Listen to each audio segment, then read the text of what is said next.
At a pivotal moment this week with my boys. It was a milestone. We watched Star Wars for the first time.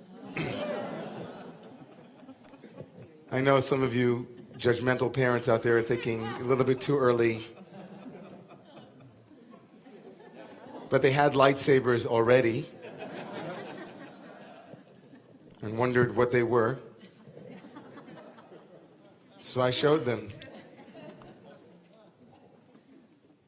I think Tal or Bear said to me, "Abba, what's the Force?"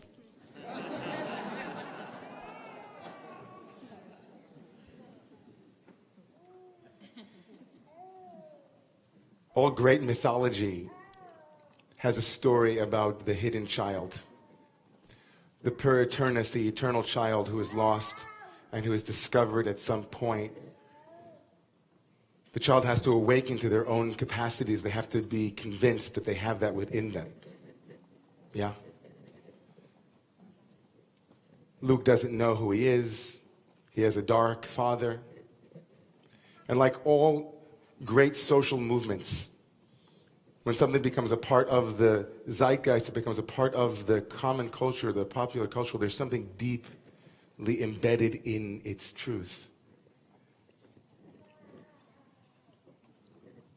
That within each and every one of us is a knowing. Within each and every one of us there is a light. There is greatness, uniqueness that we are called to. That's why it spoke to so many of us.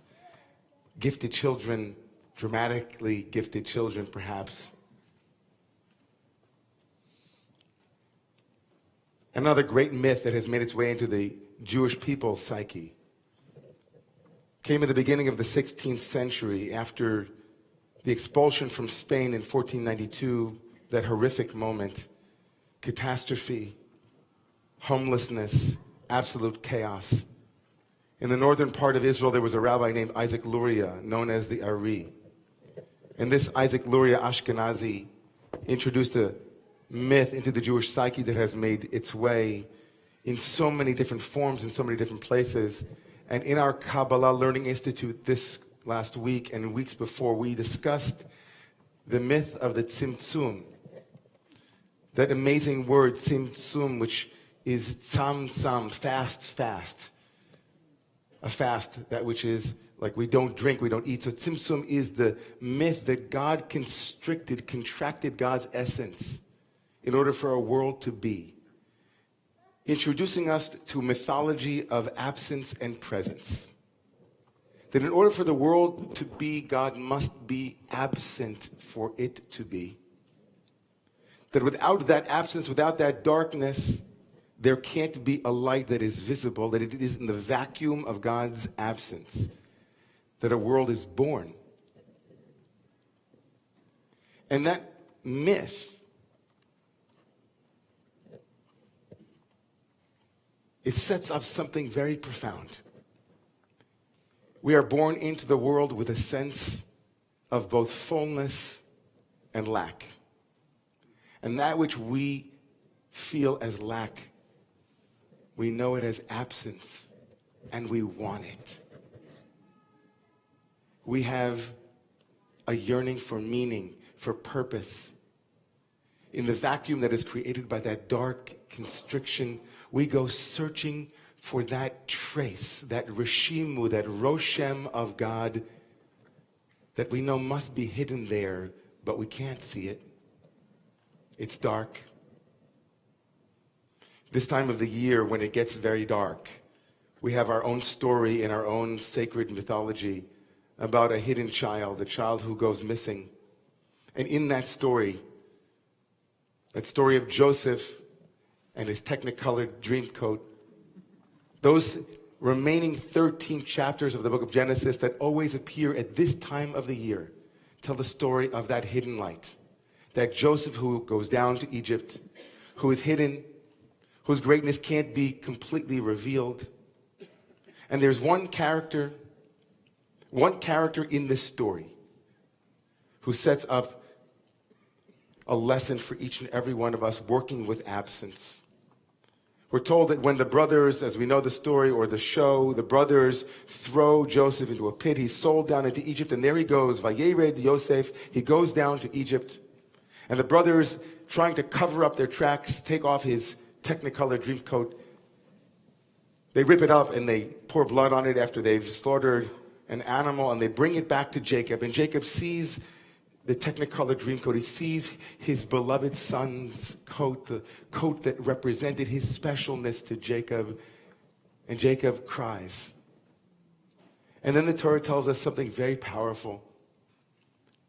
And Jacob could not be comforted. Jacob refused to be comforted. Why wouldn't Jacob be comforted? Jacob has already lost Rachel. Jacob knows what it is to lose years and people. Jacob, like no other character in the Bible, knows suffering. He knows lack. He knows pain. He knows suffering. He knows pathos. Jacob can't be comforted. Me'ana lihi nachem. Does he get it from Rachel, from Rachel? Why can't he be comforted? 20 years he can't be comforted. Says the Midrash, because Jacob knew inside that Joseph must be alive. Joseph must be alive. And he refused to give up hope. He refused to say that in the darkness there isn't a trace of God still hidden there. He refused to say in his deep grief that there isn't some way, some hope. He refused to despair of life, even if life seemed to despair of him. Jacob becomes the paragon of our resistance to the absolute darkness. It's not easy waking up morning after morning, week after week, year after year to see the same ridiculous headlines. Right? It's not easy waking up knowing that, like Adam Gopnik said in the New Yorker, that the resolution to some of the things that we pray for with words are simple actions that our government and our leaders could take. It's not easy to say, I'm not giving up hope. It's not easy to say, like Jacob could have, well, the evidence is before me. You see, people will always be this way. It will always be thus. Jacob refuses to give up hope. Jacob refuses to give up hope on that little jar of oil, that little can that could, because he knew deep in his heart that life still beat, that hope was still regnant underneath the darkness, the hidden absence of God in his history and in our own midst. Jacob refused.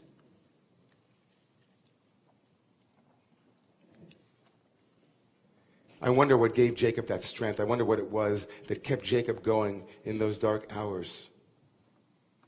I wonder what it must have been like for him, how he could have Jacob, who are you? But Jacob refused.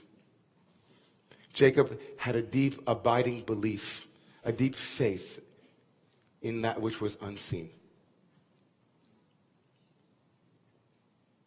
The hero of the story, though, is not Jacob. That's one piece. Refusing to give up hope is just one piece of this weekend's drama. The second hero of the story, and maybe the hero of Jewish history, is Judah. In chapter 38 tomorrow morning, we'll read about Judah and the story of how he was himself exiled. He himself took himself away from the family.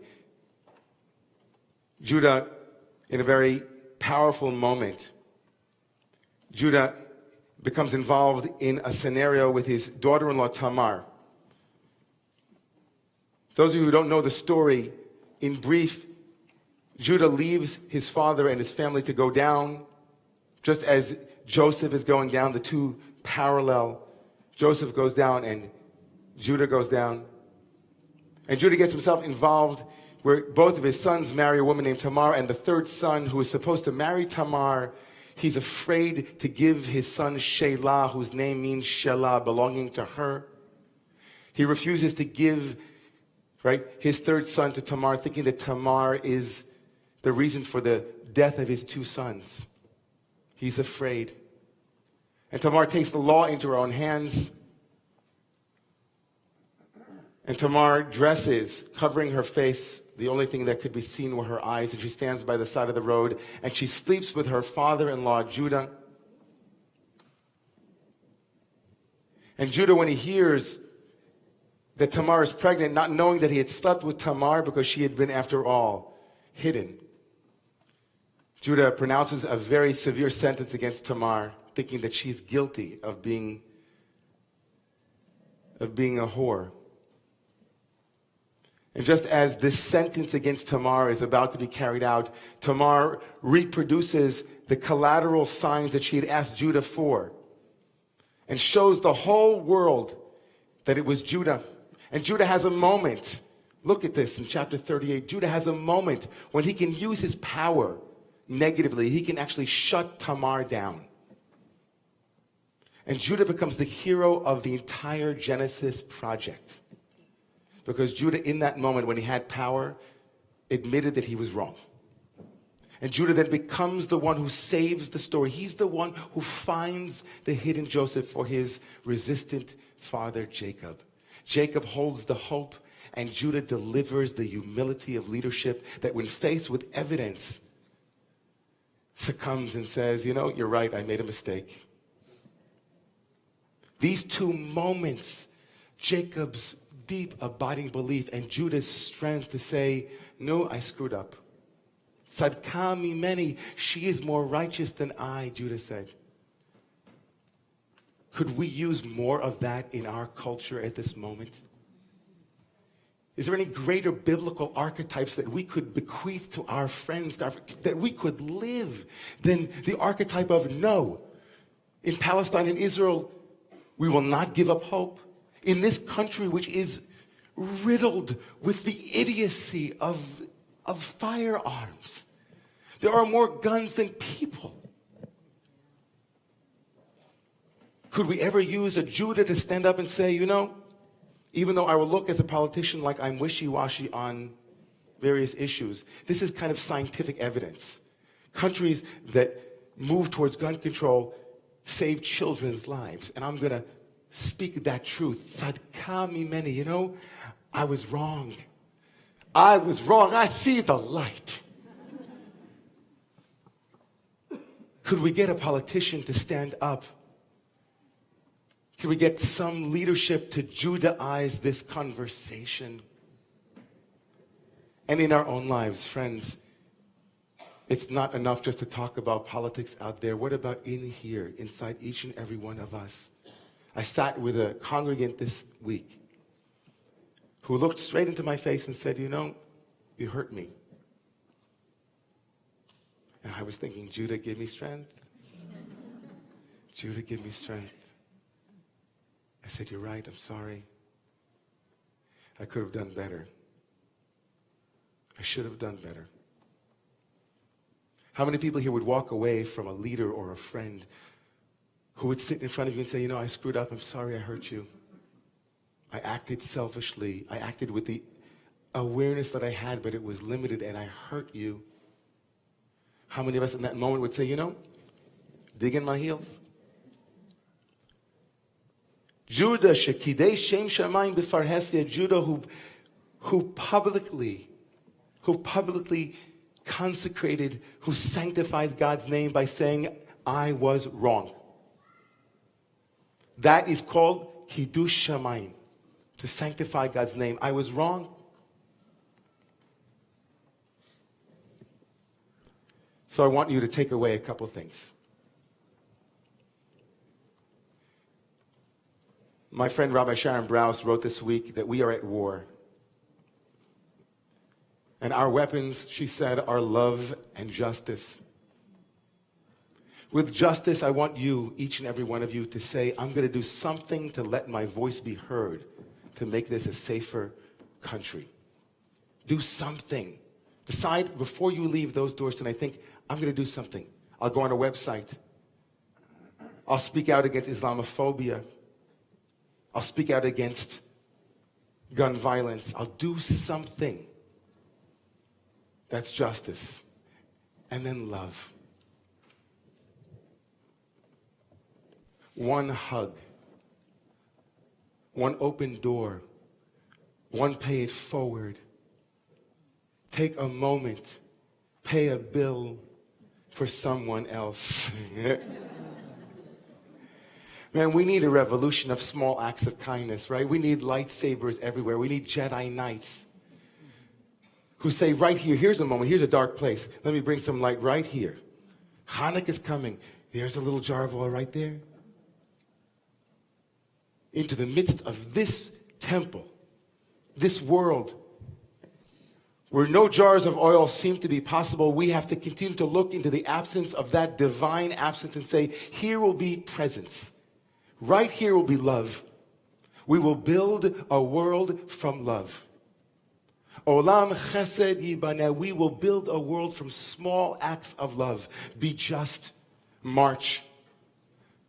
But right here tonight, you can already start Hanukkah. Before you leave, hug Anderson because he loves hugs. Am I right, Anderson? Right?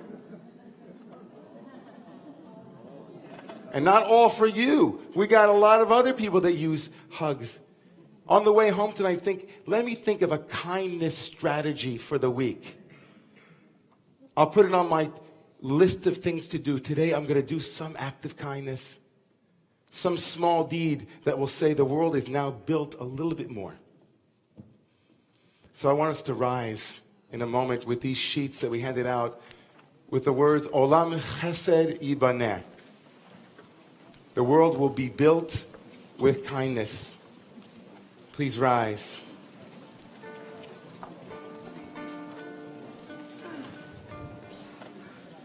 Olam chesed yibaneh.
never